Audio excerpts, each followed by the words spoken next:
गुरु प्यारी साध संगत जी, आप सभी को प्यार भरी राधा स्वामी जी। बाणी बाणी स्वामी जी महाराज। चरण गुरु हृदय धार रही। गुरु प्यारी साध संगत जी, आज के सत्संग में स्वामी जी महाराज सवाल करते हैं कि सतगुरु का असली स्वरूप कैसा है और सचखंड किसे कहते हैं और रूह सचखंड तक कैसे पहुंचती है। स्वामी जी महाराज फरमाते हैं कि जब किसी प्रेमी को नाम मिलता है, किसी प्रेमी सत्संगी गुरु की हिदायत से नाम से भरपूर होता है, वह अंदर भजन करना शुरू कर देता है। जब वह दोनों आँखों के दरमियान तक रूह को सिमटाकर अंदर पर्दा खोल लेता है और जब तारा मंडल सूरज चंद्रमा पार करके रूह अंदर जाती है तो आगे सतगुरु खड़ा होता है। वही सतगुरु का असली नूरी स्वरूप होता है। कई सत्संगी कहते हैं कि सतगुरु आप ही ले जाएगा। यह तो वही बात है कि लद दे लदा दे, लादने वाला भी साथ दे। जिस तरह से स्कूल तक जाना लड़के का अपना फ़र्ज़ है, स्कूल जाएगा तो उस्ताद पढ़ाएगा, वह कहेगा कि आप पढ़।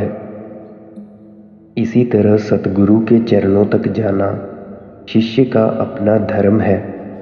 जब गुरु की हृदय के मुताबिक नाम जपती हुई रूह सचखंड पहुंचती है तो जो खुशी उस वक्त होती है, 7 विलायतें मिलने से भी नहीं होती है।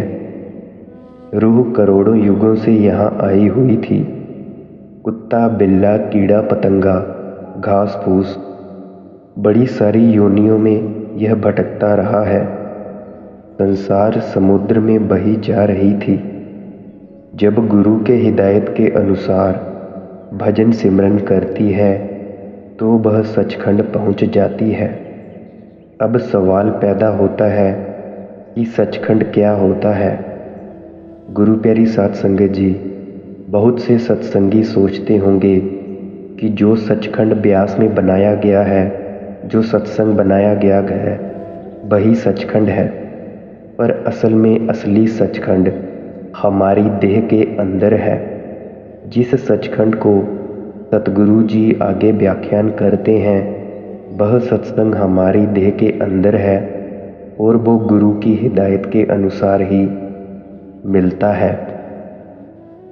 अगर शिष्य नाम लेकर मन इंद्रियों को साफ नहीं करता, जीवन पवित्र नहीं, चाहे 100 साल बैठा रहे, उसका कुछ नहीं बनता। गुरु प्यारी साध संगत जी, जिस प्रकार डॉक्टर से दवाई लेकर आले में रख छोड़ें तो बीमारी कभी नहीं जाती है, इसी तरह अगर रोटियां लंगर में खाकर खड्डों खोलियों में इधर उधर या किसी और जगह घूम फिर कर वक्त गुजार दिया जाए और फालतू की बातें करते रहें, किसी की निंदा चुगली करते रहें और भजन ना करें तो हमें कुछ नहीं मिलता है।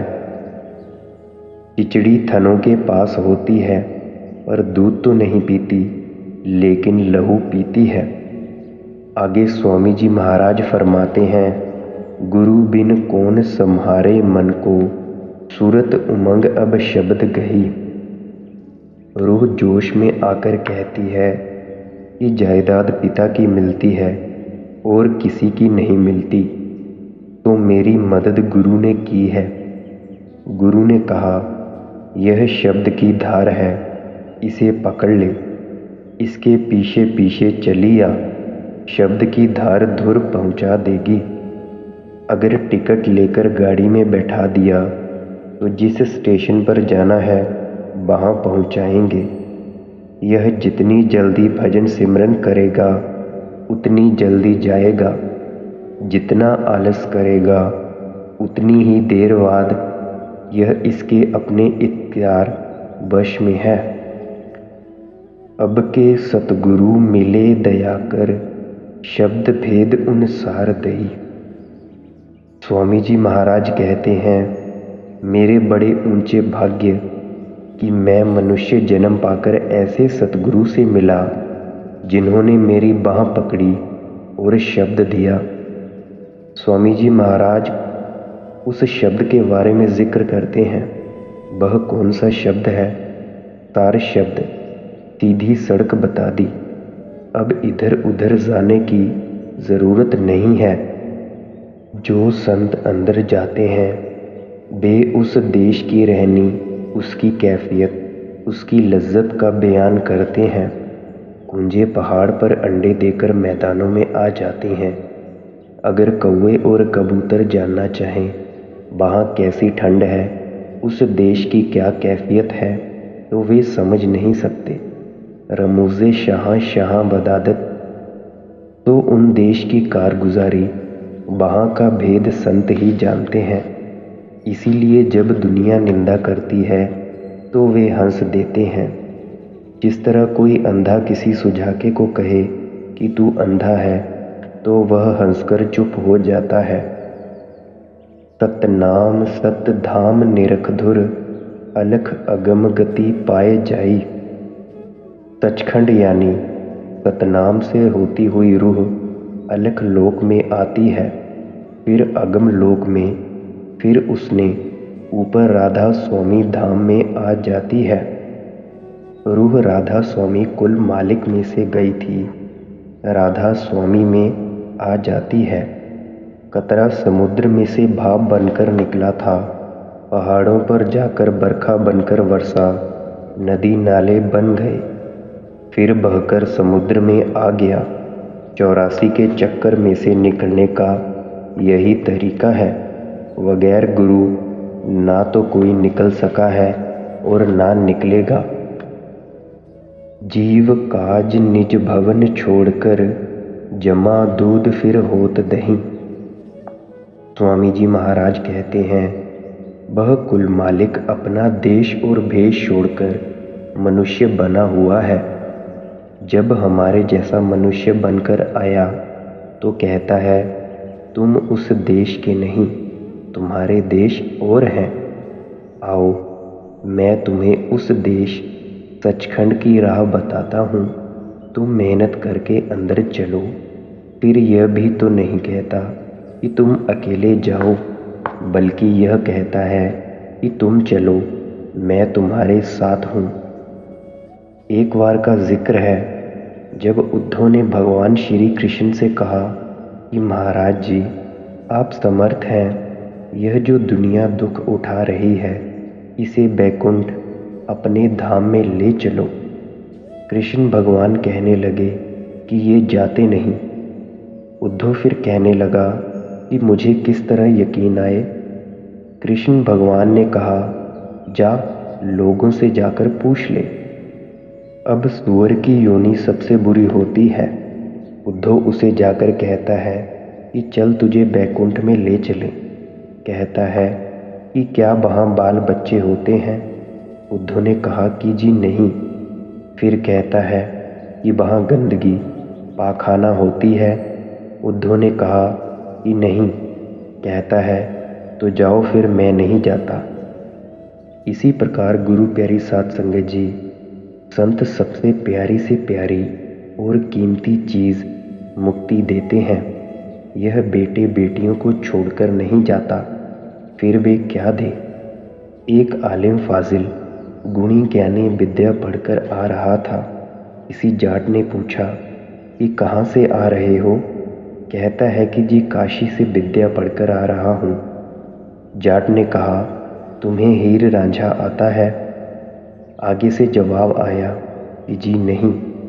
जाट ने कहा, तुम्हें सस्सी पुन्नू आता है? कहता है नहीं। फिर जाट ने कहा, तुम्हें सोनी महिवाल आता है? कहता है कि जी नहीं। तो जाट ने कहा, फिर तुम पढ़कर क्या आए हो? जो संतों से रुपए पैसे मांगते हैं, बेटे बेटियां मांगते हैं, उन्हें संतों के पास आकर क्या लेना है? उन्हें भूखे मरना है, यानी रूहानियत से खाली रहना है। इस रूह ने काल के देश में आकर करोड़ों जन्म पाए, करोड़ों बार बेटे बेटियां, करोड़ों बार बहुत कुछ बना, फिर करोड़ों दुख और सुख पाए। त्रिलोकी तक काल का राज्य है, उसके ऊपर दयाल का राज्य है। काल के देश में दुख है, दयाल के देश में शांति है। दयाल का देश मालिक 5 तत्वों का कपड़ा पहनकर सतगुरु बनकर मेरे सामने बैठा है और अंदर नूरी स्वरूप होकर दर्शन दे रहा है। यह बात स्वामी जी महाराज फरमाते हैं। वे फरमाते हैं, जिस तरह यह 5 तत्वों का स्थूल शरीर है, इसी तरह वह 5 तत्वों का सूक्ष्म स्वरूप है।